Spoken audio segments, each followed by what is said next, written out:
We are back, and our guest this morning is Scott Jennings. He is the state director of the Coalition to Protect Kentucky Jobs, affiliated with the Workforce Fairness Institute. 253-5959, touch star 590 from AT&T. Toll free from anywhere, 1-877-777-0590, or email jackpatty@WVLKAM.com. Mike Darkovich is on the line with us. Mike, good morning. Good morning, Zach. Sorry, Mike, we're out of time. We don't have time for you. Thank you very much. I just turned the radio on, and I didn't even get in my driveway, and you've already ruined my week. All right, so what is your opinion on this whole issue? Well, I'll tell you what, I'm not even going to go into what the unions have done, what good they've done, but let's just talk about the issue of the card check and secret vote. I agree with one thing your guest said, and that is that the playing field should be level. And your previous caller from Toyota was being very mild. I've been involved in many, many organizing campaigns where once the cards have reached 51%, and by the way, we don't really go for 51% because of the card check, the vote, the secret ballot. We look to get 75 to 80% because we know there's going to be attrition by the time the vote comes. So we look to 75 to 80% of the cards, and then we hope to get 51% of the vote. But what happens between that time and where it's not even is the employer does have those meetings with the employees, but they not only tell them why it's not a good idea to not be in the union. I can sit there and tell you, in Monticello, for example, and I won't mention any of these companies, and Monticello is pretty much a company town, so you can figure out who it is.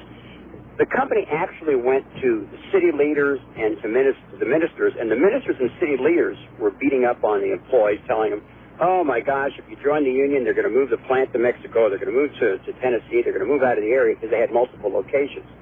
Same thing happened up in Anderson County with a major employer that we had there. And in Lexington, there were two cases where they actually fired their people that were involved in the campaign. Now, in both cases that were fired, two major corporations, they were not slackers, because one thing we do when we go in and try to organize a company is we do not want anybody that's got any kind of an attendance problem, discipline problem on the committee, because that makes them easy targets. They become the weak deer in the herd. We look for the strongest employees that are the best performers, meet all their metrics and their goals so that they can lead the charge force and not be accused of falling down on their work. It's unfair right now. If we had the same kind of time and clout, it would be different if we could sit down with the people. And if 51%, and even if 80% give you a card check, nobody is standing over them. As your guest said, they need to go in there with their they can send the card back in. No, and we have no power. We cannot fire that employee. We cannot demote him. We cannot do anything if they disagree with us. But if I'm the employer and I know you signed a card and you're ready to vote, well, by golly, I've got power over you to wield my way. That's all right, Scott. Well, here's the deal. I mean, the reality is, and we haven't talked about this, but to the companies who are getting to elections, in other words, the process today, as the caller noted, you have the cards signed, and then you trigger an election. To the companies that actually make it to the elections, unions are actually winning some of those elections today. In fact, they're winning a higher percentage of those elections than they have in the past. Here's the deal.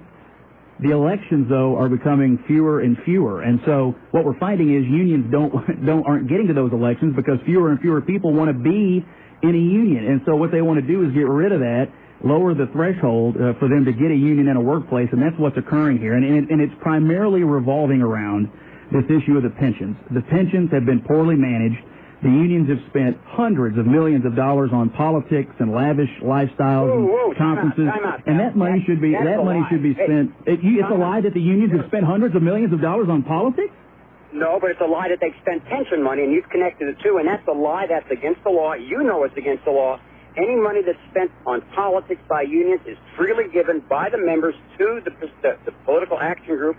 Has nothing to do with pensions or union funds. And doggone it, you know that, and it's false for you to tell the people that. You know it. It's against the law, and the unions do not do that. Well, we know that labor bosses have chosen to keep the funds, dump hundreds of millions into politics, treat themselves to luxurious travel and conferences. We don't think adequate resources have been allocated to worker pension plans, and taxpayers now may be on the hook to foot the bill. Okay, Mike? Pension fund, in my union and in most unions, the pension funds are not held by the union. The only unions that hold the pension funds are like the longshoremen, Teamsters, a few of them, but the majority, vast majority of the unions, the pension funds are held by the company, and actually, if you leave the company under ERISA, for instance, Verizon, a company here in Lexington, just closed down recently. If you were under 62 and a half, and you had $120,000 in your pension, you could not touch it. The company maintains it until you reach 65. The companies maintain the pensions. I got to tell you, Jack, your caller is telling untruths. I'll come on that show with him face to face, and your caller is telling untruth. And he's working for people that do not like unions for whatever reason they've got. It has nothing to do with the benefit of the welfare of the workers. About a time, Mike. I appreciate your call. Thank you. And give us a website or how we can get a hold of you and your organization. Sure.